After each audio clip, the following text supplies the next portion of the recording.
Olá, turma de Direito Tributário, prazer ter vocês aqui com a gente em mais uma aula. Para quem ainda não me conhece, eu sou a professora Fabiana Caricati, sou tributarista. Eu espero que vocês, depois dessa aula, entendam um pouquinho mais de direito tributário e gostem do direito tributário. Não falem mal do direito tributário, ok? Hoje, a gente preparou uma aula para vocês sobre as hipóteses de extinção do crédito tributário. Então, eu vou precisar que vocês tenham em mãos aí o CTN. Nós vamos precisar dele porque vamos usar os dispositivos de lei para fixar as hipóteses de extinção do crédito tributário, tá bom? Então, tem o material aí em mãos para a gente poder começar, certo? Tudo tranquilo? Vamos lá? Então vamos lá. Olhem só. Eu começo aqui trazendo para vocês o artigo 156, que traz 11 hipóteses de extinção do crédito tributário, tá? Não tem como a gente falar sobre as hipóteses de extinção sem trazer para vocês os artigos de lei, por um motivo único, um motivo específico, que todas as hipóteses de extinção, elas estão expressamente determinadas, estabelecidas no Código Tributário Nacional. Então, vamos ao artigo 156 para que vocês tenham uma noção geral de quais são essas 11 hipóteses e em seguida nós vamos trabalhar cada um dos incisos que traz o artigo 156, tá bom? Vamos lá. Extinguem o crédito tributário. Inciso 1, o pagamento. 2, a compensação. 3, a transação. 4, a remissão. 5, a prescrição e a decadência. 6, a conversão do depósito em renda. Vamos lá. 7, o pagamento antecipado e a homologação do lançamento nos termos do artigo 150, parágrafos 1º e 4º. Aqui vai falar sobre os tributos sujeitos a lançamento por homologação. A consignação em pagamento nos termos do artigo 164, parágrafo 2º. A decisão administrativa irreformável, ou seja, aquela entendida, a definitiva na órbita administrativa, que não possa mais ser objeto de uma ação anulatória. Peraí, que tem mais. A decisão judicial passada em julgado, a dação em pagamento de bens imóveis na forma e condições estabelecidas em lei. Então, vejam, nós temos 11 hipóteses de extinção do crédito tributário. E importante a gente lembrar o que diz o parágrafo único do 156. A lei disporá quanto aos efeitos da extinção total ou parcial do crédito sobre a ulterior verificação da irregularidade da sua constituição, observados o disposto nos artigos 144 e 149. Vejam bem, aqui nós vamos tratar individualmente de cada uma dessas hipóteses. Então, eu espero que vocês consigam entender todo o contexto do artigo, para daí a gente identificar as peculiaridades de cada uma das hipóteses de extinção do crédito tributário. Eu preciso falar para vocês algumas disposições gerais, algumas noções gerais a respeito do que é a extinção do crédito tributário antes da gente começar a falar sobre as hipóteses, tá bom? Por isso que eu trouxe aqui para vocês essas informações, porque existem algumas peculiaridades e a gente não pode passar, né, direto para as hipóteses de extinção sem falar das teorias, da doutrina e da classificação específica do artigo 156, tá?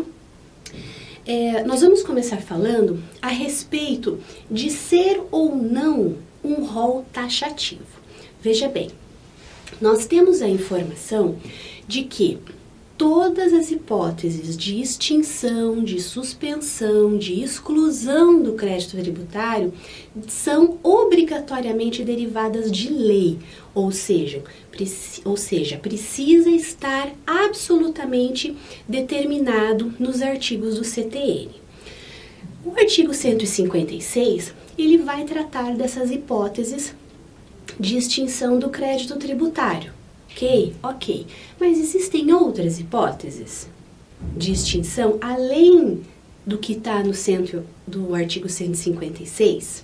Bom, fica aqui uma dica para vocês. O que está expresso no texto legal são apenas aquelas 11 hipóteses que nós tratamos aqui, tá? Aqueles 11 incisos do artigo 156. Tanto a maior parte da jurisprudência, como também a maior parte da doutrina, determina que aquele rol é um rol taxativo. Se é um rol taxativo, não existem outras hipóteses de exclusão, de extinção ou de suspensão do crédito tributário, tá? Vamos trabalhar nesse sentido. No entanto, eu quero deixar aqui para vocês o posicionamento do tributarista Luciano Amaro. O que ele fala? Ele fala que aquele rol, ele não é um rol taxativo, ele é apenas um rol exemplificativo, em que, havendo novas disposições em lei, não há problema nenhum de que surjam novas hipóteses de extinção do crédito tributário. E daí, ele faz uma aplicação subsidiária do Código Civil. O Código Civil, que a gente sabe que ele efetivamente é aplicado subsidiariamente quando o CTN, né, o nosso Código Tributário Nacional, não faz determinação expressa, ele traz algumas hipóteses de extinção do crédito tributário, que é o caso da confusão, que trata lá no artigo 381, e também a novação, que traz no artigo 360. Então, vejam, apesar da doutrina e a jurisprudência dominante falar que é um rol taxativo, tem aqui um exemplo de um doutrinador, né, o Luciano Amaro, que vai dizer que não é taxativo, é meramente exemplificativo e traz duas outras hipóteses de extinção do crédito tributário, segundo o entendimento dele, que é a confusão, né? E a gente sabe que a confusão é quando confunde-se credor e devedor numa mesma pessoa, né? E a novação, a partir do momento em que as partes, credor e devedor, fazem um novo acordo, né? Uma nova estipulação a respeito daquela dívida e extingue-se a dívida anterior e passa a valer unicamente aquela nova disposição. Então, a partir do momento que nós falamos de nova disposição, o artigo 360 do Código Civil vai falar da novação, tá? Agora, independentemente disso, desses posicionamentos, né, diversos que existem na doutrina, é importante a gente considerar que toda movimentação que trata de disposição do Código Tributário Nacional precisa de lei complementar. Por que de lei complementar? Porque o Código Tributário Nacional, apesar de ser uma lei ordinária, ele é considerado, ele foi elevado à categoria de lei complementar. Então, a partir do momento que eu preciso fazer uma disposição sobre as normas gerais, né, em matéria tributária, eu preciso de uma nova lei complementar que pudesse criar, ampliar, né, esse rol do artigo 156. Uma outra informação importante também, quando a gente está falando em extinção do crédito tributário, nós sabemos que existem duas hipóteses de obrigação. Nós temos a obrigação principal, que é aquela obrigação de pagar o tributo do desencaixe financeiro, tá? E nós temos a obrigação acessória, que são obrigações de fazer ou de não fazer que derivam da obrigação principal, tá? A obrigação acessória deriva da principal. A partir do momento que eu tenho uma extinção do crédito tributário, eu estou falando aqui de extinção da obrigação principal.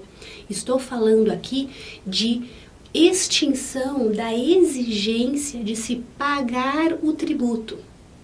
No entanto, é importante considerar que as obrigações acessórias derivadas desta obrigação principal, que por alguma dessas causas for extinta, ela não é extinta igualmente. Então, o que é importante que vocês tenham em mente? A obrigação principal, uma vez extinta, ela não extingue a obrigação acessória dela derivada. E a obrigação acessória somente será extinta a partir do momento que o contribuinte for lá e prestar aquela informação, fazer o que a lei determina ou não fazer o que a lei determina conforme a obrigação acessória estipulada. Então, somente com a implementação das prestações a que se refere aquela obrigação principal é que a obrigação acessória efetivamente será extinta. Então, essas são algumas disposições gerais que vão se aplicar a todas as hipóteses de extinção do crédito tributário que está lá no artigo 156, tá bom? Isso é bem importante que vocês considerem. Agora, dito isso, a gente já está preparado para começar a identificar cada uma das 11 hipóteses de extinção do crédito tributário. E a mais longa, mais complexa, a que mais tem dispositivo expresso no CTN é o pagamento.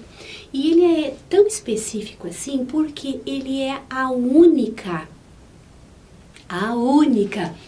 modalidade direta de extinção do crédito tributário.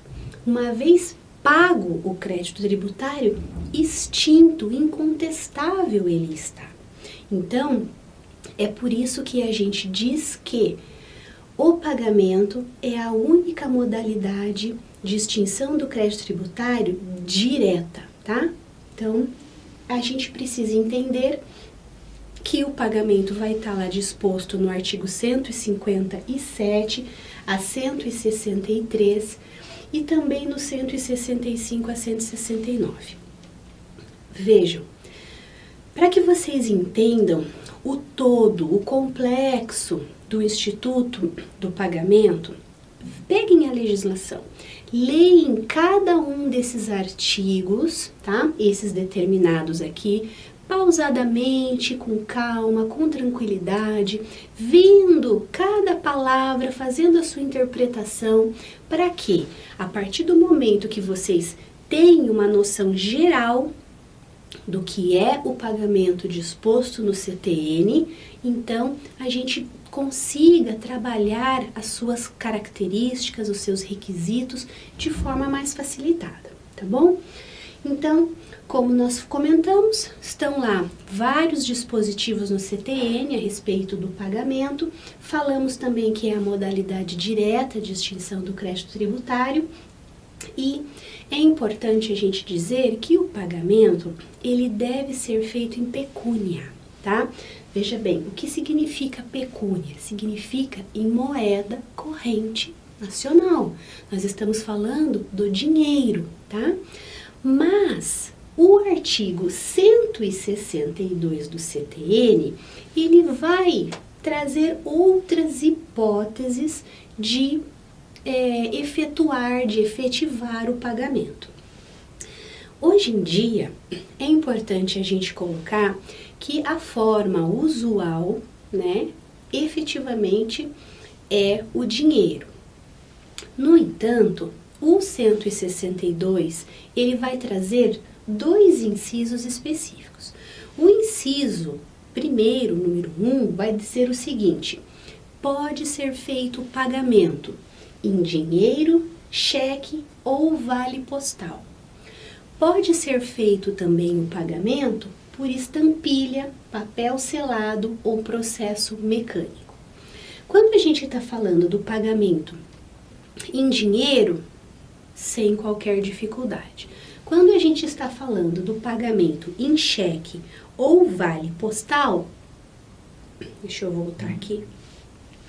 Em cheque ou vale postal, algumas considerações precisam ser mencionadas. Primeiro, há disposição expressa no CTN autorizando que o pagamento possa se dar em cheque. Sendo feito em cheque, pode o fisco exigir uma garantia à compensação desse cheque. A gente sabe que o cheque é um título pró-solvendo, então também há disposição no CTN dizendo que o pagamento somente será efetivado a partir do momento em que houver a compensação desse cheque na instituição bancária, porque não adianta tentar pagar um tributo com cheque sem fundo, né, gente? Daí é demais. Então, veja bem, é importante considerar que existe essa possibilidade? Existe. É uma possibilidade utilizada? Muito pouco utilizada, até porque a lei e a autoridade administrativa que autorizar o pagamento do cheque pode dispor algumas condições, algumas garantias para aceitar o recebimento do cheque.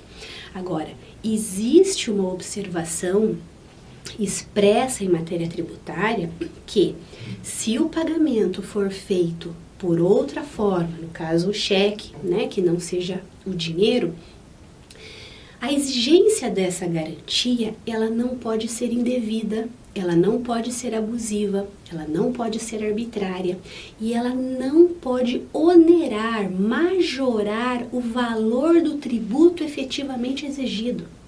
Então, a partir do momento que se exige uma condição para que a autoridade administrativa possa aceitar o cheque, esta condição ela não pode inviabilizar o pagamento do tributo, ela não pode onerar o valor do tributo que já está sendo exigido. Então, isso é bem importante considerar, tá bom? Vamos falar um pouquinho do vale postal. Gente, o que é o vale postal? O que é a estampilha, o que é o papel selado e o que é o processo mecânico? A gente precisa considerar que todas essas formas de se fazer o pagamento, elas estão absolutamente em desuso, tá? Até porque o que a gente vê hoje é a instituição bancária tem um convênio com o fisco e você vai lá e faz o pagamento pela compensação bancária, né? Então, hoje em dia é a forma mais utilizada. Tem-se uma guia, tem-se uma DARF em que a gente vai lá e faz o pagamento na instituição bancária. Esta é a forma mais comum que hoje acontece. Não é nem o dinheiro em si, em espécie, que se utiliza para fazer o pagamento, muito embora ainda o utilize. Mas o vale postal a gente não usa mais, que é simplesmente aquele selo, né? Então, a estampilha também equivale ao selo. O papel selado, ele equivale a um papel que já vem com o selo aposto nele, né? Da mesma forma que o processo mecânico é aquela autenticação mecânica que consta no título. Então, vejam bem, todas essas formas, elas estão em desuso. Hoje em dia ninguém leva um selo, né, um vale postal para ir lá e fazer o pagamento, tampouco um papel selado, né, que traz disposição expressa no inciso 2. Então, é importante considerar que isso está no CTN, tem disposição expressa, mas isso está em desuso, tá? Vamos considerar aqui que a forma usual efetivamente é o dinheiro e, como mencionei para vocês, as transações bancárias, né, que hoje é feita por convênio entre a instituição bancária e o fisco, né, a autoridade administrativa. Então, estes são algumas informações importantes que a gente tinha que falar a respeito do pagamento. Mas não é só isso, como eu mencionei para vocês, o pagamento é um instituto que mais tem artigo lá no Código Tributário Nacional. Então, vamos seguindo aqui os outros artigos que são importantes a gente mencionar. Vamos falar um pouquinho do artigo 157, que determina que a imposição de uma penalidade não elide o pagamento integral do crédito tributário. Primeiramente, eu tenho que fazer uma observação gramatical, vamos dizer assim. Lá no artigo 157, ele está dizendo que a imposição de penalidade não ilide o pagamento, tá? Tá escrito ilide, mas não é ilide, a palavra certa é elide, ok? Então, aqui a gente vai trabalhar como elide, que esta é a função de se afastar o pagamento integral do crédito tributário. Então, o que isso quer dizer? A partir do momento que eu tenho a exigência de uma obrigação principal, digamos que essa obrigação principal, ou seja, o pagamento daquele tributo, não tenha sido feito no prazo e na forma exigidas pela legislação tributária. Então, a partir do momento que houve, ou melhor, não houve o pagamento dentro do prazo estipulado, o que surge? Surge a possibilidade da autoridade administrativa ir lá e aplicar uma sanção, uma penalidade por conta do não pagamento dentro do prazo legal. A partir do momento que o contribuinte identifica essa situação e fala assim, eu vou lá fazer o pagamento, ele vai lá e paga o valor do tributo. A partir do momento que ele paga o valor do tributo, permanece a penalidade exigível, ok? Uma coisa não afeta a outra. Agora, inversamente, digamos que o contribuinte que não fez o pagamento dentro do prazo e foi autuado com a aplicação de uma sanção, ele vai até o fisco e promove o pagamento dessa penalidade. A partir do momento que ele faz o pagamento da sanção, da multa, por exemplo, o crédito tributário, a obrigação principal de recolher o tributo, permanece intacta. Então, para que efetivamente ele cumpra todas as suas obrigações, ele precisa ir lá e pagar a penalidade, como também ir lá e pagar o tributo, a obrigação principal, para somente assim estar resolvida todas as suas situações com o fisco, tá?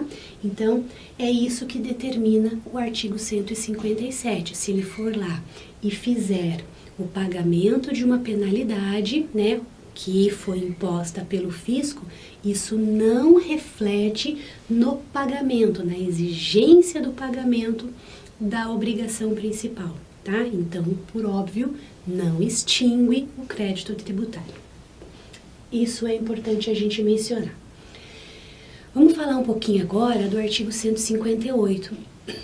O 158, ele vai trazer pra gente a possibilidade do pagamento parcial do crédito tributário. Então, o pagamento parcial de um crédito tributário não importa na presunção de pagamento das demais parcelas dele derivadas. Então, vamos imaginar que haja várias prestações a serem feitas pelo contribuinte, a serem quitadas pelo contribuinte. A partir do momento que ele vai lá e paga uma delas, isso não significa dizer, não significa presumir que todas as demais parcelas estejam pagas. Isso não acontece. Cada prestação precisa ser quitada dentro do prazo e da forma da legislação tributária, para que somente dessa forma, efetivamente, aconteça a extinção do crédito tributário, tá? Agora, Da mesma forma que o pagamento integral, ou seja, o pagamento total, não importa na presunção de pagamento de outros créditos que aquele contribuinte tenha com o fisco, tá? Referente a um mesmo tributo ou a outro tributo. Então, vejam bem, vamos imaginar em relação ao ICMS, tá? Cada venda gera uma nota fiscal, gera um faturamento e cada venda, cada circulação de mercadoria gera um valor de ICMS respectivo a pagar. Tranquilo? Vejam bem, a partir do momento que o contribuinte vai lá e faz o pagamento de uma daquelas operações, um fato gerador que gerou o tributo, isso não significa dizer que as outras operações que também geraram o dever de pagar o ICMS estejam quitadas, tá? Há necessidade do pagamento do todo de cada uma das operações. E o pagamento de uma guia relativa ao ICMS, por exemplo, não significa presumir que todas as demais obrigações do contribuinte para com o fisco estejam quitadas. E isso pode ser tanto em relação ao mesmo tributo, quanto a tributos diferentes administrados por aquela autoridade administrativa. Bom, isso também está lá no artigo 158. Vamos falar um pouquinho também da hipótese de recusa do recebimento do fisco. E existe a possibilidade do fisco chegar e falar: olha, contribuinte, não gostei da sua cara e eu não vou querer receber o dinheiro que você está querendo me pagar. Existe essa possibilidade? Pessoal, não existe a possibilidade do fisco se recusar a receber o dinheiro. O pagamento é um direito do contribuinte espontaneamente ir lá e cumprir uma obrigação compulsória. Então, independentemente do valor total ou parcial que o contribuinte faça de pagamento, o fisco ele precisa receber aquele valor, seja total, seja parcial. As formas de recusa do recebimento pelo fisco, elas são inconstitucionais. No caso específico desse, o próprio contribuinte ele pode acionar o judiciário para afastar essa conduta arbitrária, tá bom? Isso é importante de mencionar também. Vamos falar um pouquinho do 159. O artigo 159, que também trata do pagamento, ele vai falar sobre o local do pagamento, ou seja, ele vai estipular que o local do pagamento do tributo é o domicílio tributário do sujeito passivo, ou seja, o domicílio tributário tem os artigos específicos sobre o domicílio tributário, mas a regra geral é aquele em que está a sede da atividade do sujeito passivo e ele ali realiza as suas operações. Agora, isso, né, o artigo 159, quando trouxe o local do pagamento, ele foi muito específico, né, em relação ao domicílio. Hoje, como nós comentamos, existem os pagamentos pelas redes bancárias. Então, aquela rede bancária credenciada pelo fisco, né? Então, há um convênio para que aquela instituição bancária receba o pagamento daqueles tributos específicos, né? E a partir do momento que existe essa operação bancária, veja, qualquer lugar, hoje em dia pelo celular, pelo computador, você faz o pagamento, não necessariamente no domicílio tributário do sujeito passivo, tá? É importante a gente considerar aqui que há um dispositivo que está lá no artigo 7º, parágrafo 1º do CTN, que vai dizer o seguinte: não representa delegação de competência a autoridade administrativa que firma um convênio, por exemplo, com uma rede bancária, né, para que essa instituição privada faça o recebimento do tributo. Isso não é delegação de competência. Se não é delegação de competência, permanece a autorização do credenciamento daquela instituição bancária e a competência permanece restrita ao ente tributante, tá? Então, isso é importante também considerar. Em relação ao prazo de pagamento dos tributos, veja bem, cada legislação ela deve trazer a forma e o prazo de pagamento daquele tributo específico. Então, precisa estar na legislação identificado o prazo de pagamento. Salvo se aquela legislação não tiver o prazo de pagamento específico, existe uma regra geral. E essa regra geral determina o prazo de 30 dias para pagamento do tributo, tá? Que está lá no artigo 160 do Código Tributário Nacional, que vai falar que, não havendo prazo específico, aplica-se então 30 dias a partir, a contar da notificação do sujeito passivo, tá bom? Então, isso é importante considerar o artigo 160. Tem uma informação importante que está lá no 160, parágrafo único, que vai tratar do desconto pela antecipação do pagamento. Veja bem, esse desconto dado pelo fisco de forma espontânea, ele é utilizado em algumas situações como uma forma de coação do contribuinte. Então, aplica-se, o credor, o fisco, aplica uma multa, por exemplo, de um valor alto, e daí, na notificação para o sujeito passivo, já vai lá um desconto. Olha, se você fizer o pagamento sem discutir o crédito tributário, eu te dou um desconto de 30%, por exemplo, tá?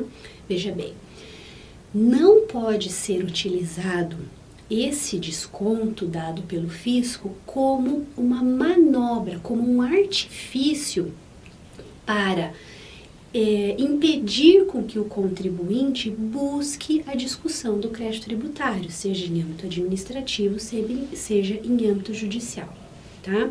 Mas, independente desse posicionamento da doutrina, que fala a respeito desta situação, de se utilizar esse desconto pela antecipação do pagamento com um segundo intuito, com uma forma aí de evitar a discussão judicial ou administrativa do crédito tributário, qualquer outro desconto que o fisco der legitimamente no sentido de favorecer o sujeito passivo que faz o pagamento de forma espontânea, sem discussão, é possível sim ter esse desconto. Uma vez feito o pagamento antecipado, aplica-se esse desconto e extingue-se o crédito tributário, ok? Isso é importante considerar. O artigo 161, ele vai tratar a respeito da impontualidade no pagamento. Do mesmo jeito que o pagamento antecipado pode vir acoplado com um desconto para pagamento à vista, também há a imposição de juros legais no caso de ter uma data para pagamento e aquele pagamento não seja efetuado. A partir do momento que o tributo não foi feito, não foi recolhido naquela data fixada em lei, é possível uma estipulação de juros legais que o artigo 161 vai falar de juros de 1%, tá? Mas a gente tem na órbita federal, em âmbito federal, não há a aplicação dessa taxa de juros de 1%, tá? Que a gente chama de juros legais. Há sim a aplicação da taxa Selic, tanto para as hipóteses de pagamento do crédito tributário fora do prazo, como também para os casos de restituição do valor ao contribuinte, tá? Então, fique a informação de que na órbita federal não se usa a taxa de juros legal, mas sim usa-se a taxa Selic. E essa possibilidade, ela vem expressa, autorizada pelo artigo 61, quando o artigo traz essa informação. Ou seja, salvo disposição em contrário, aplica-se a taxa de juros legais. Mas, como na legislação federal há uma disposição expressa dizendo que eu vou aplicar a taxa Selic, então não aplico os juros legais. Ok? Tranquilo? Vamos seguindo aqui. Vamos falar um pouquinho a respeito do artigo 163, tá? O artigo 63 determina que, existindo 2 ou mais débitos vencidos do mesmo sujeito passivo, o sujeito ativo determinará a imputação de pagamento. O artigo 163, ele vai tratar da ordem de preferência na imputação do pagamento pelo fisco, pelo sujeito ativo. Veja bem, o que significa imputação de pagamento? Significa dizer que o sujeito ativo, credor, ele precisa obedecer uma ordem de preferência para a exigência do crédito tributário para aqueles devedores que possuem 2 ou mais débitos vencidos e não pagos, tá? E qual seria essa ordem de preferência? Vamos lá. O 163 vai trazer expressamente esta ordem. Então, no caso de ter 2 ou mais débitos vencidos, primeiro o fisco deve exigir aqueles débitos decorrentes da obrigação própria, para somente depois, no segundo momento, exigir aqueles débitos decorrentes de responsabilidade tributária. Então, o primeiro item de preferência é exigir o pagamento de obrigações próprias, para somente depois aquelas decorrentes de responsabilidade. Mas não é só isso.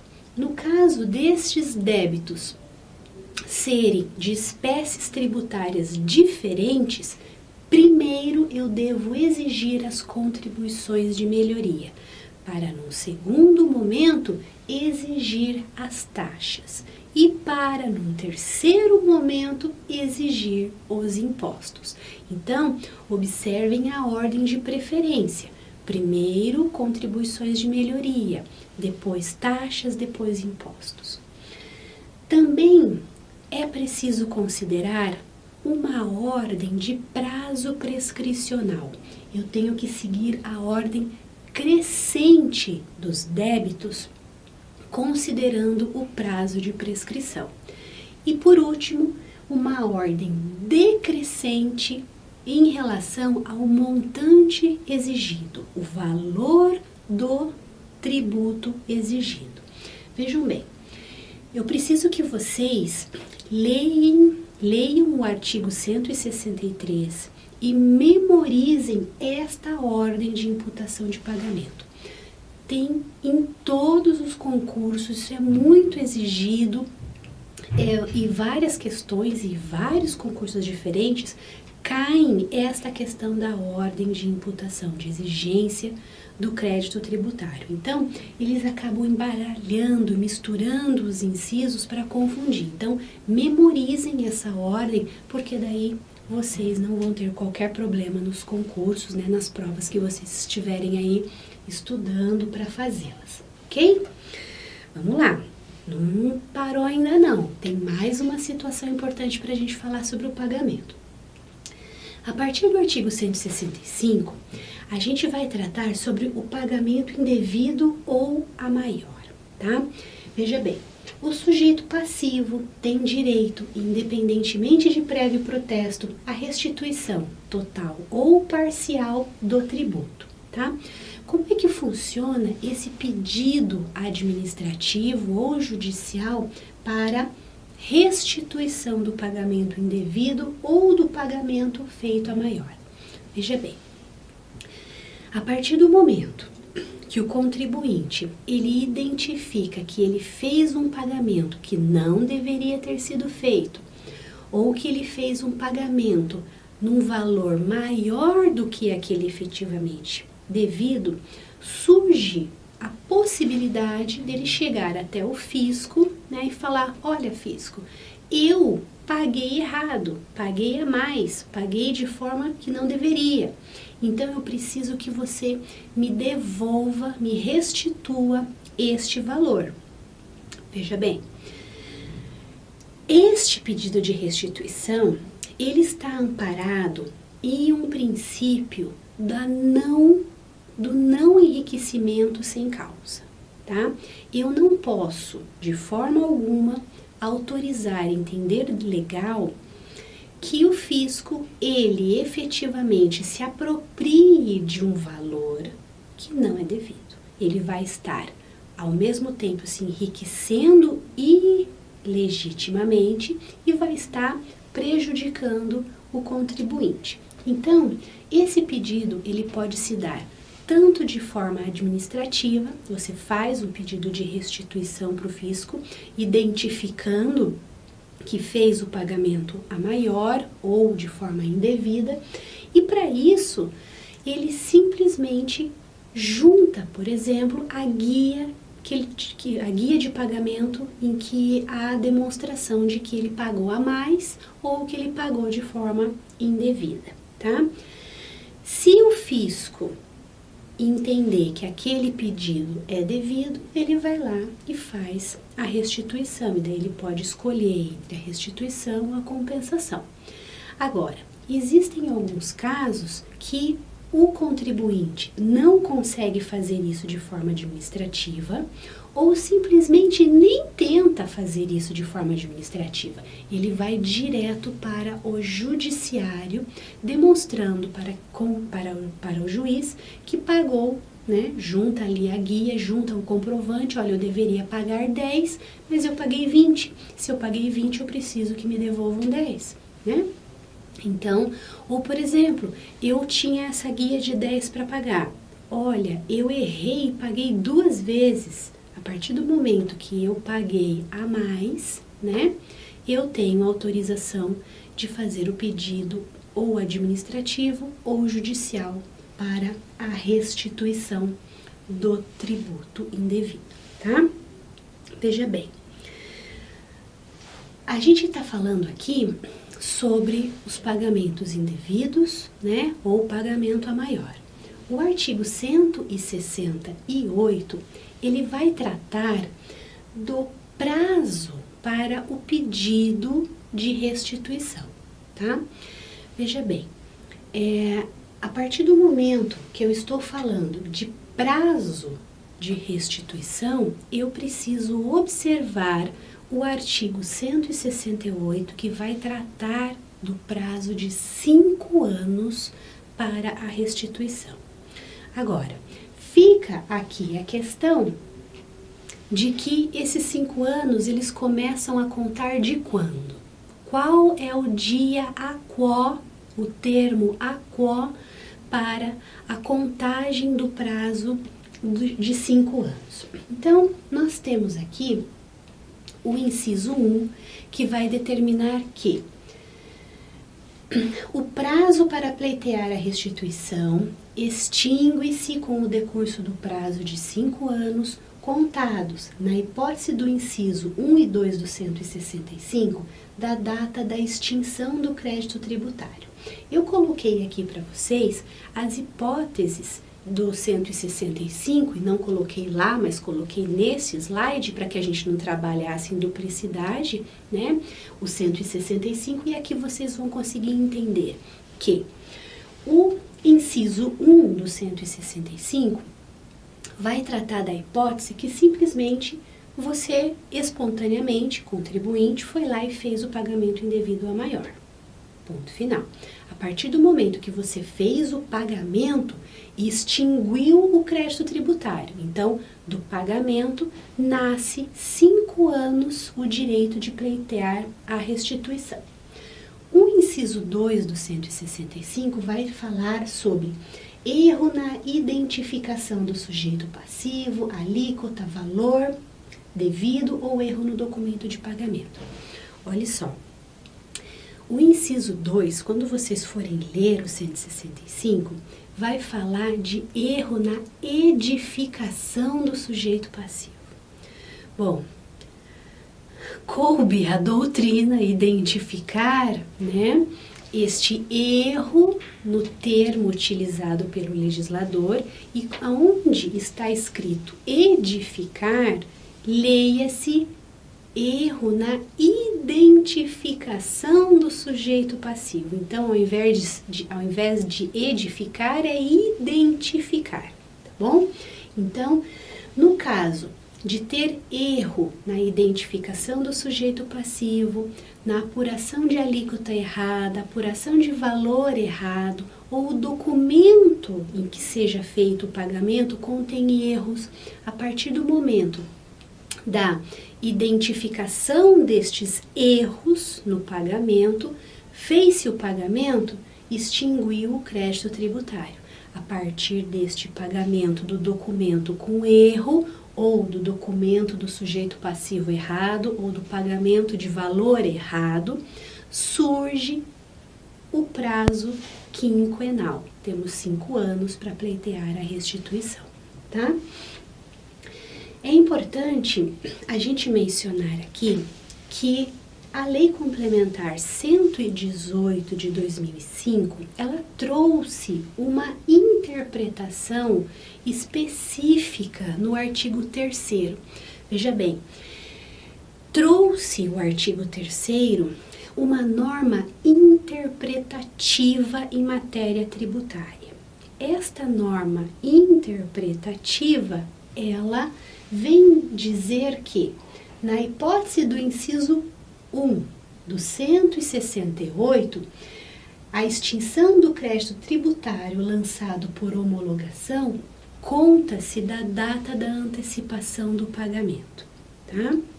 Então, traz-se a identificação, né, com base na Lei Complementar 118, que os tributos sujeitos a lançamento por homologação, vocês lembram que é o lançamento por homologação, né? É aquele caso em que o contribuinte, ele adota todas as medidas para a apuração do crédito tributário, faz o pagamento de forma antecipada e declara para o fisco, cabendo ao fisco unicamente ir lá e homologar ou não homologar, ok? Então, esta é a informação. No caso desses tributos lançados por homologação, da onde que começa a contar o prazo de 5 anos? Do pagamento antecipado. Então, a data do pagamento antecipado é aquele prazo em que faz nascer o quinquênio legal para a restituição. Tranquilo? Sem problemas? O 168, além do inciso 1, também tem um inciso 2, que eu vou trazer aqui para vocês. Na hipótese do inciso 3 do artigo 165, da data em que se tornar definitiva a decisão administrativa ou passar em julgado decisão judicial que tenha reformado, anulado, revogado ou rescindido uma decisão condenatória. Também faço aqui menção para vocês. O que diz o 165, parágrafo 3º? É possível pedir a restituição nos casos de uma decisão administrativa ou uma decisão judicial que anula, revoga, rescinde uma sentença ou uma decisão condenando o pagamento do tributo. A partir do momento que essa decisão, que essa sentença, ela é revogada, ela é rescindida, ela é anulada, então, daquele momento, surge o prazo de 5 anos para o pedido de restituição, tá? Então, vejam, o 165, inciso 1, 2 e 3, traz as hipóteses em que o contribuinte pode pedir a restituição. E o 168, inciso 1 e 2, vai tratar que o prazo dessa restituição ele é de 5 anos, contados das formas, conforme embasamento das hipóteses do 165, tá bom? Então, fica fácil de entender, fácil a identificação do caso em concreto, para daí se aplicar aqui e saber, os 5 anos começam a correr de quando, né? Vai estar expressamente determinado no 168, ok? Então, isso é importante também. Agora aqui, nós temos um caso específico de uma prescrição especial, vamos dizer assim, tá? Para o caso de pedido de restituição. Aqui, no 169, não vai falar do prazo de 5 anos. Ele vai falar de um prazo de 2 anos para aquela ação da repetição do indébito. O 169 traz especificamente o prazo de 2 anos, ele chama aqui de ação anulatória da decisão administrativa que negar um pedido de restituição, tá? O que é esse pedido de anulação? Na prática tributária, a gente não trata de ação de anulação, nós tratamos de ação de repetição do indébito. Este é o nome próprio da ação em que o contribuinte pede a restituição, a ação judicial, né, que fique claro, em que o contribuinte faz o pedido de restituição daquele valor que foi negado administrativamente. Esse é um caso em que o prazo prescricional é de 2 anos e não de 5 anos, tá bom? Então, este é o 169 que vocês precisam conhecer. Bom, até aqui, até o 169, nós trabalhamos especificamente os casos de pagamento como forma de extinção do crédito tributário. A partir de agora, nós vamos tratar as outras hipóteses que temos de extinção do crédito tributário. Vocês vão verificar que aqui é bem mais simples, tem menos requisitos, e vocês vão verificar também que a maior parte destes dispositivos, dessas hipóteses, não estão a maior parte não está expressamente descrita no Código Tributário Nacional. Mas é muito lógico o motivo disso e a gente vai agora trabalhar. Então, partindo para a compensação, tá? Então, o inciso 2 do 156 vai tratar a compensação como forma de extinção do crédito tributário. A compensação, por sua vez, ela vai estar expressamente determinada, estipulada no Código Tributário Nacional, lá no artigo 170 e no 170A, tá? Vamos ver então o que diz o 170. A lei pode, nas condições e sobre as garantias que estipular, ou cuja estipulação em cada caso atribuir à autoridade administrativa, autorizar a compensação de créditos tributários com créditos líquidos e certos, vencidos ou vincendos do sujeito passivo com a fazenda pública. Então vejam bem, a compensação é um encontro de contas. Vamos imaginar dessa forma. O contribuinte tem um crédito, o contribuinte tem um crédito, o fisco também tem um crédito. O contribuinte tem um débito, mas a fazenda, o fisco também tem um débito. Então, há um encontro de contas, há uma compensação, um equilíbrio entre os débitos e os créditos das partes. E, a partir do momento que há a compensação, e essa compensação ela é integral, extingue-se o crédito tributário ora exigido. Então, isso é o que determina o artigo 170. Agora, a possibilidade de compensação vai estar determinada no Código Tributário Nacional, mas nós não temos a definição desta compensação no Código Tributário Nacional. Então, nós precisamos o quê? Buscar essa definição, né? Buscar essa conceituação no Código Civil. E o Código Civil vai tratar do Instituto da Compensação nos artigos 368 a 380, em que determina a extinção das obrigações recíprocas entre as mesmas pessoas que se reputam pagas. Então, vejam bem, as pessoas credoras e devedoras entre si, a partir do momento que autoriza-se a compensação, ambas reputam-se pagas, extingue-se o crédito tributário, ok? Isso é importante considerar. É importante mencionar também que eu já falei para vocês que a única hipótese de modalidade, né, de extinção do crédito tributário direto é o pagamento. Óbvio, então, que a compensação é uma modalidade indireta de extinção do crédito tributário. Por quê? Porque depende de uma lei específica que determine as hipóteses e as condições para que aconteça esta compensação.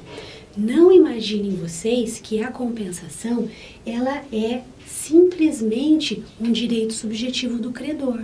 Não é, tá? Não é. Não pode, de forma alguma, o contribuinte achar que ele pode a qualquer momento fazer essa compensação. Não pode. Há necessidade de uma legislação específica dizendo que aquele caso comporta uma compensação, tá? E as hipóteses serão definidas em lei, e um exemplo, né, que eu trago aqui para vocês é o artigo 66 da Lei 8.383 de 91, que vai trazer uma hipótese de compensação, né, em que há a extinção do crédito tributário. E também há uma hipótese por decisão judicial transitada em julgado, que a gente vai tratar aqui do artigo 170A, e temos aqui as súmulas 212 e 213 do STF, que é importante a gente mencionar também.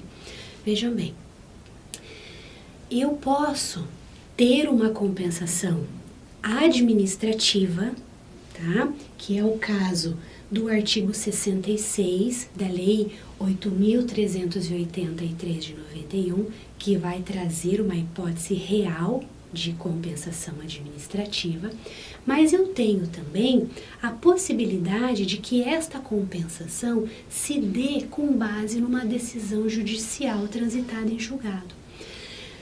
Veja bem, as decisões judiciais que autorizam a compensação somente faz extinguir o crédito tributário a partir do momento em que haja o trânsito em julgado, em que aquela decisão não comporte mais reforma, tá?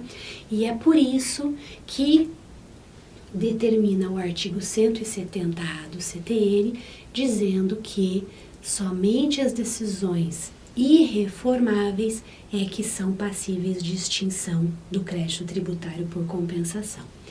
Isso fez nascer a questão destas súmulas 212 e 213, especificamente em relação ao mandado de segurança, tá? Em relação à súmula 212, vai dizer o seguinte: não é possível, de forma alguma, fazer a compensação por uma medida liminar. Então, não se pode fazer compensação com base em uma medida liminar. Porque medida liminar não é decisão definitiva, ok? A 213 vai dizer o seguinte: o mandado de segurança é sim a ação viável, a ação própria, para possibilitar a declaração do direito à compensação de crédito tributário. Veja bem, se eu estou falando que o mandado de segurança é a ação apta a declarar o direito, eu não posso exigir que a compensação se dê por meio de um mandado de segurança. Ele somente tem a capacidade de declarar o direito à compensação. Então, essas súmulas acabaram sendo derivadas, né, e complementam o artigo 170A do Código Tributário Nacional, que vai tratar do Instituto da Compensação. Ok? Tranquilo? Então, em relação à compensação, era isso que a gente precisava falar. Mas existem outros incisos também. Um deles é o inciso 3º do 156, que vai falar da transação. Nós temos o artigo específico da transação no Código Tributário Nacional, que é o 171. Vamos vê-lo? A lei pode facultar, nas condições que estabeleça, aos sujeitos ativo e passivo da obrigação tributária celebrar uma transação que, mediante concessões mútuas, importe indeterminação de litígio e consequente extinção do crédito tributário. Então, o que é importante a gente mencionar? Também o Código Tributário Nacional não traz a conceituação de transação. Vai ser necessário que o tributarista busque esta conceituação no Código Civil, que vai estar lá no artigo 840 a 850, que vai dizer que a transação é um acordo. É um acordo para concessões recíprocas entre as partes litigantes. A partir do momento que nós estamos falando que põe fim ao litígio, é um acordo que põe fim ao litígio, eu presumo que, de forma pré-existente, exista o litígio, ok? Então, nós estamos falando aqui de acordo entre partes litigantes, tá? A transação, então, ela é também uma modalidade indireta de extinção do crédito tributário, tá? Também precisa de lei específica que determine as condições e os casos e os prazos e a forma possível para essa transação, indicando as condições, inclusive a autoridade competente para realizar a transação. Não é qualquer entidade tributante que vai lá e faz a transação. Não é. É aquela autorizada por lei que faz a disposição completa da transação para aqueles casos específicos. Ok? Então, isso é importante também. A transação, ela é uma medida terminativa, ou seja, extingue-se o crédito tributário. Essa transação, ela pode ser tanto administrativa quanto judicial, desde que haja legislação específica, né, tratando dessas hipóteses. Então, extinção de litígio pré-existente entre o fisco e o contribuinte. Foi o que eu comentei com vocês. Se é uma transação, se a transação é uma hipótese terminativa, então ela efetivamente vai por fim ao litígio entre as partes, tá bom? Então, essas são as informações importantes que a gente tinha a respeito da transação. Mas temos um outro instituto, que está lá no inciso 4, que vai falar sobre a remissão, tá? A remissão, ela é tida como o perdão total ou parcial de uma dívida do contribuinte para com o fisco, tá? Não gera direito adquirido. Se por um acaso houver uma lei que revogue, tá?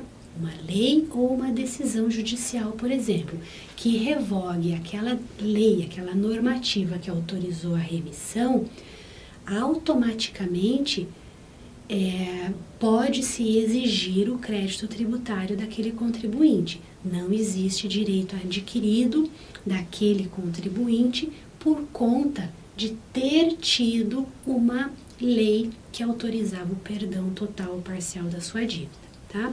Isso é importante considerar. A remissão, ela deve emanar, ela deve partir do ente tributante. Então, aqui, a gente tem uma consideração importante a considerar. Veja bem, somente pode perdoar o ente tributante que tem a competência para tributar aquele tributo específico.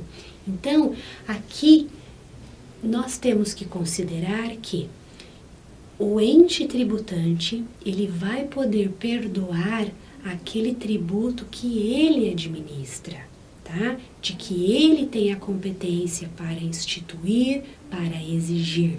Eu não posso, por exemplo, a União, enquanto entidade federal, ir lá e criar uma lei de remissão, por exemplo, de um IPTU que é devido ao município. Haveria uma afronta ao pacto federativo, em que nós teríamos a União atingindo, né, interferindo na gestão do IPTU, que é um tributo de competência do município.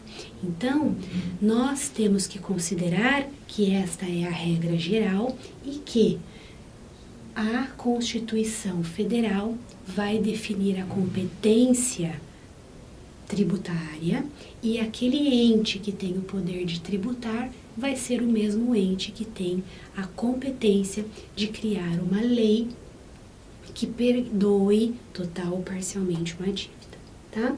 E isso é importante também a gente falar. Então, como também é uma modalidade indireta de extinção do crédito tributário, também precisará de uma lei específica que trate de todas as condições para este perdão total ou parcial da dívida, tá bom? Essa lei específica, que vai tratar das condições para a remissão, veja bem, não é um ato discricionário do ente tributante, tá? Se não é um ato discricionário, é porque é um ato amparado em dispositivos de lei que vão autorizar a remissão. E quais são as condições para se autorizar uma remissão? Isso vai estar expresso no artigo 172 do CTN, então vamos verificá-lo. A lei pode autorizar a autoridade administrativa a conceder, por despacho fundamentado, remissão total ou parcial do crédito tributário, atendendo, primeiro, situação econômica do sujeito passivo. Aquele sujeito passivo não tem condições de fazer o pagamento, então é um caso em que a lei autoriza a remissão. 2. Erro ou ignorância excusáveis do sujeito passivo quanto à matéria de fato em relação a esse tributo, né? Questões materiais que envolvam o tributo. Então, este também é um caso em que eu posso ter uma normativa autorizando a remissão. Depois, o inciso 3, a diminuta importância do crédito tributário. Então, um valor irrisório, insignificante, né? Vem uma legislação e perdoa aquela dívida. O 4, as considerações de equidade em relação com as características pessoais ou materiais do caso. Então, fazer a identificação das situações específicas daquele caso em relação à equidade. O que é a equidade? A igualdade, a isonomia. Então, objetivando a igualdade entre os contribuintes, analisando aquele caso, vem uma normativa que faz a remissão daquele tributo. E por último, condições peculiares a determinada região do território da entidade tributante. Veja bem, aqui não fere a uniformidade geográfica, o princípio da uniformidade geográfica. Também tem em mente o princípio da isonomia entre as determinadas e as variadas regiões do país. Então, há também a possibilidade de, no caso em concreto, a autoridade administrativa identificar a necessidade da remissão, do perdão do tributo por conta destes 5 incisos do artigo 172. São incisos que não são aplicados, não precisam ser aplicados cumulativamente, tá? E é importante considerar que são essas as hipóteses em que é possível ter a remissão. Não existe uma determinação de perdão legal, tá? Amparado em outros fatores que não sejam qualquer um destes daqui determinado, né? Quaisquer um destes daqui determinado no artigo 172, tá bom? Isso é importante também a gente falar. Em relação à remissão, era o que tínhamos a dizer, mas vem o inciso 5, decadência e prescrição. Olha só, decadência e prescrição, nós já conversamos que vários requisitos, várias considerações a respeito dos institutos. Nós temos uma aula específica que vai tratar da decadência e da prescrição. Vocês vão ver que é uma matéria com muitos requisitos, com muitas considerações, tá? Então, nós não vamos entrar no mérito específico dos teus requisitos. Aqui vocês precisam saber que a decadência, ela vai estar lá no artigo 173, que vai dizer que a decadência é uma forma de extinção do crédito tributário se o fisco deixar de realizar o lançamento dentro do prazo de 5 anos. Por sua vez, a prescrição vai estar no 174, dizendo que se o fisco deixar de propor a execução fiscal dentro do prazo de 5 anos, extinto está o crédito tributário, tá? Então, são essas duas considerações que nós temos a colocar como a decadência e a prescrição em formas de extinção do crédito tributário. Bom, vamos lá. Temos também o inciso 6, que vai falar sobre a conversão do depósito em renda, tá? Veja bem, o depósito em renda, nós já vimos no 151, inciso 2, que é uma forma de suspensão da exigibilidade do crédito tributário. Então, aquele contribuinte que queira discutir, seja administrativo ou judicialmente, o crédito tributário, ele tem o poder de ir lá depositar o montante integral, o todo, tributo com principal, juros e multa, penalidade, o que for os encargos, mas fez o depósito integral, está suspensa a exigibilidade do crédito tributário.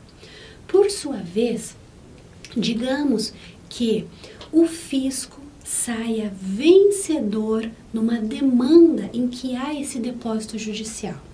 Se o fisco sair vencedor, o juiz pode autorizar a conversão em renda desse depósito. Então, o dinheiro depositado automaticamente entra para a propriedade do credor, do fisco, como se pagamento fosse. Então, extinto está o crédito tributário, tá?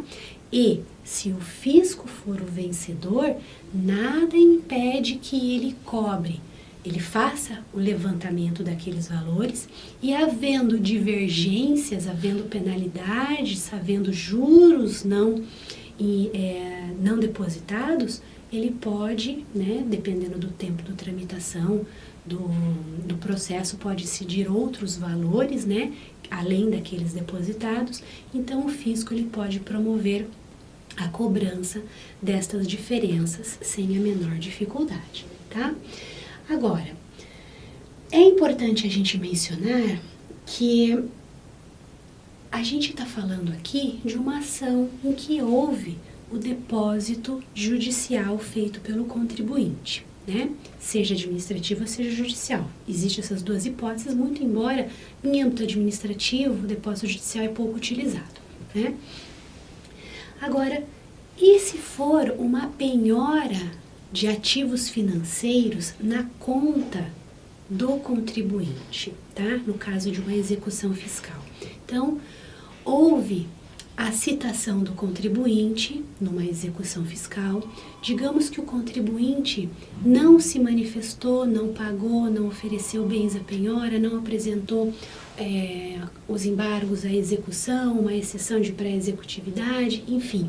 O juiz vai lá e autoriza o pedido do fisco em fazer a penhora de ativos financeiros. Uma vez feita esta penhora e o contribuinte não se manifestar a respeito dela, pode o juiz sim converter este valor penhorado em renda em favor do fisco e também vai ser extinta a execução fiscal por conta desta conversão, tá bom?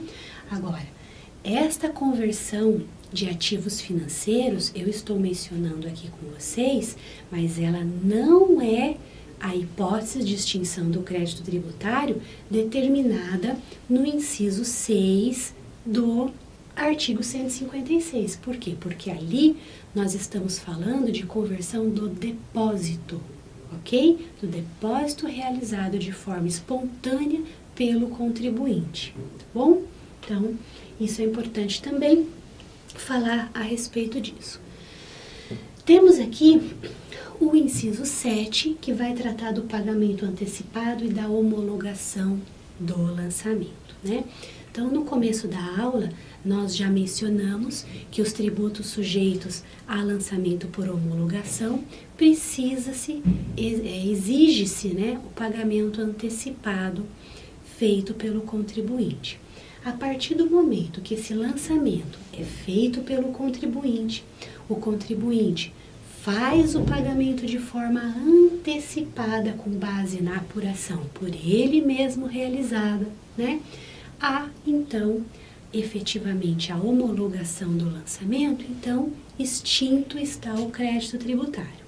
Agora, no caso de não ter dentro dos 5 anos a homologação expressa do fisco, temos então o caso da homologação tácita, que se dá no prazo de 5 anos a contar do fato gerador, sem com que o fisco tenha expressamente homologado aquele lançamento feito direto pelo contribuinte, tá bom? Uma vez feita a homologação expressa ou tácita daquele pagamento antecipado, extinto está o crédito tributário, nada mais podendo do contribuinte exigir, tá? Então, este daí. Vamos continuar aqui? Vamos continuar. Temos lá no 156 a ação de consignação em pagamento, tá? Também tem um artigo específico do Código Tributário Nacional nesse caso, que é o 164, que diz o seguinte: a importância do crédito tributário pode ser consignada judicialmente pelo sujeito passivo nos casos de recusa do recebimento ou subordinação deste ao pagamento de outro tributo ou de penalidade, ou ao cumprimento de obrigação acessória. 2. De subordinação do recebimento ao cumprimento de exigências administrativas sem fundamento legal. Veja bem, tanto o inciso 1 quanto o inciso 2, nós estamos falando de exigências do fisco sem fundamento legal. Por quê? Porque não pode o fisco se recusar ao recebimento do crédito tributário, ainda que parcial. Não pode exigir o pagamento o recebimento, né, deste valor condicionando ao pagamento de um outro tributo ou ao cumprimento de uma outra obrigação acessória. Não pode. O fisco, ele tem meios judiciais, meios legais de fazer a cobrança daquilo que ele entende devido. Então, ele precisa obrigatoriamente seguir os procedimentos de lei. Tá? Se precisa seguir os procedimentos de lei, qualquer exigência descabida acaba sendo uma medida abusiva que comporta a ação de consignação de pagamento, em que o fisco, em que o contribuinte apresenta judicialmente um pedido: olha, juiz, eu estou querendo pagar esse tributo, mas o fisco não está querendo receber. Então, eu consigno em pagamento o valor devido do crédito tributário para que, então, interrompa a aplicação de juros, né, para isso, e vai ficar a cargo do Poder Judiciário resolver esta situação. A partir do momento que eu faço a consignação do pagamento e essa ação de consignação de pagamento, ela é efetivamente procedente, o fisco se apropria dos valores, extinto está o crédito tributário, tá bom?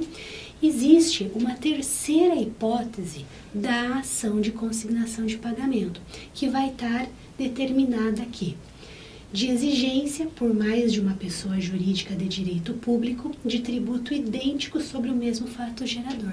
Veja bem, aqui nós estamos falando do bis in idem, nós estamos falando de se exigir um tributo sobre o mesmo fato gerador em duplicidade por mais de uma pessoa jurídica de direito público. Pode ser de tributo idêntico ou de tributo idêntico sobre o mesmo fato gerador. Neste caso também é possível a ação de consignação de pagamento, tá? Veja bem, existem alguns requisitos específicos da consignação de pagamento que vão estar descritos nos parágrafos, né, do artigo.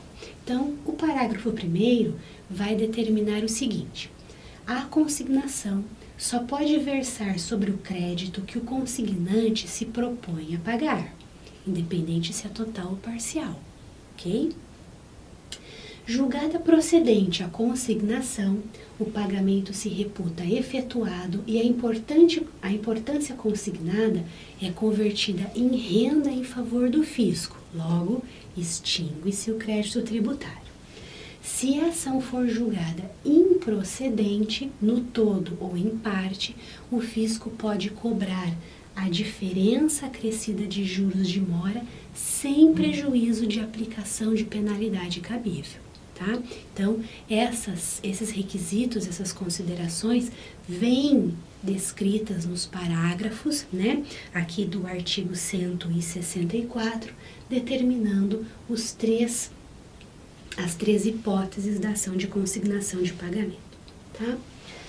É importante a gente considerar também que a ação consignatória julgada procedente, ela vai extinguir o crédito tributário a partir do momento que aquele valor consignado é convertido em renda, né? Sem problema nenhum, conforme vai estar lá no inciso 2 do 164. Agora, os outros requisitos específicos da ação de consignação de pagamento, esses outros requisitos vão estar expressamente determinados no novo Código de Processo Civil.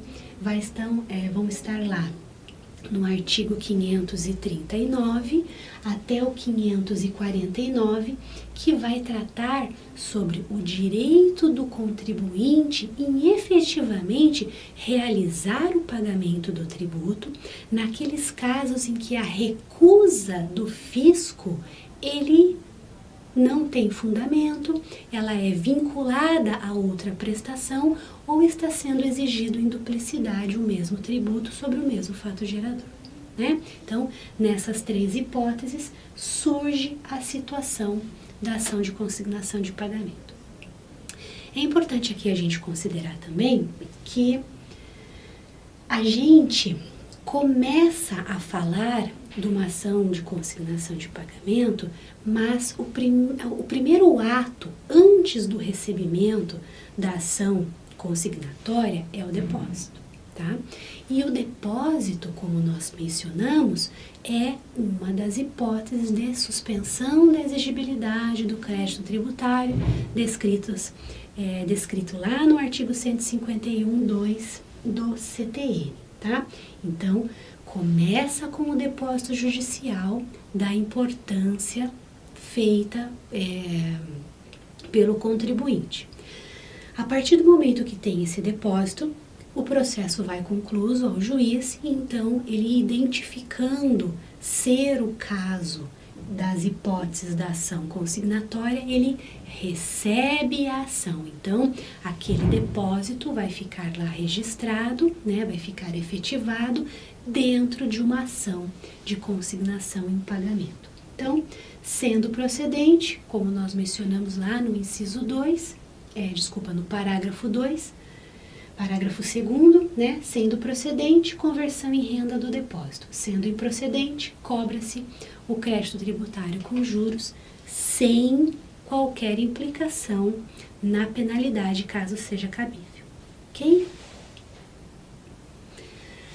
Aqui, dando continuidade, nós vamos tratar do inciso 9 e 10 em conjunto. Por quê?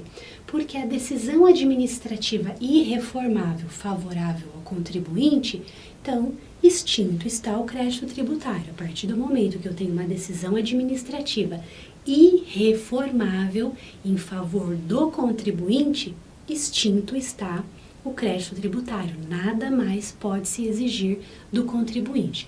Da mesma forma, havendo uma decisão judicial transitada em julgado em favor do contribuinte, extinto está o crédito tributário.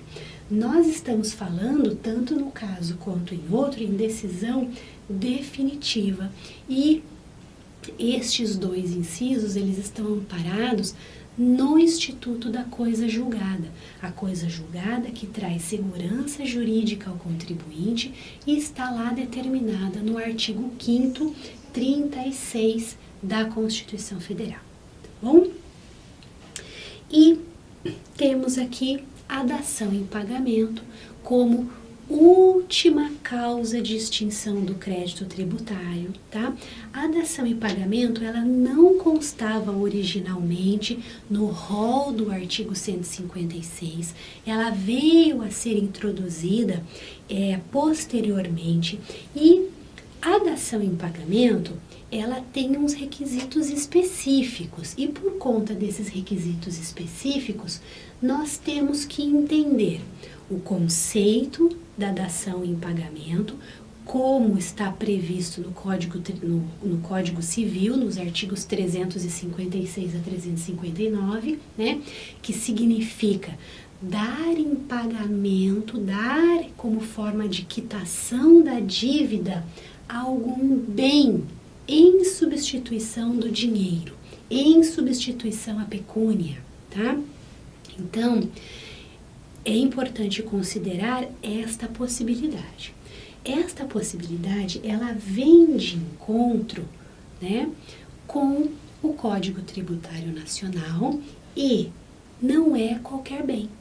Aqui, no Código Tributário Nacional, ele vai determinar e vai fazer a autorização da dação em pagamento apenas de bens imóveis. Nós não temos uma autorização legislativa de dar em pagamento bens móveis, tá? Por exemplo, digamos um agricultor. O agricultor vai chegar lá no fisco, na administração fazendária e falar, olha, eu não tenho dinheiro para fazer o pagamento do tributo, mas eu tenho aqui essas sacas de milho, de café, então eu vou querer pagar o tributo com essas sacas de produtos. Pode? Não pode. A dação em pagamento, ela só é autorizada no caso do Código Tributário Nacional se for dação de bens imóveis, tá bom? E daí nós temos como forma indireta de extinção do crédito tributário, né? Por quê? Porque precisa de uma lei específica tratando das peculiaridades desta dação em pagamento. No entanto, hoje nós ainda não temos uma lei ordinária que faça disposição expressa desta dação de pagamento, tá? Nós não temos ainda essa legislação, mas a gente pode entender que ela acaba sendo possível através de um procedimento administrativo, né?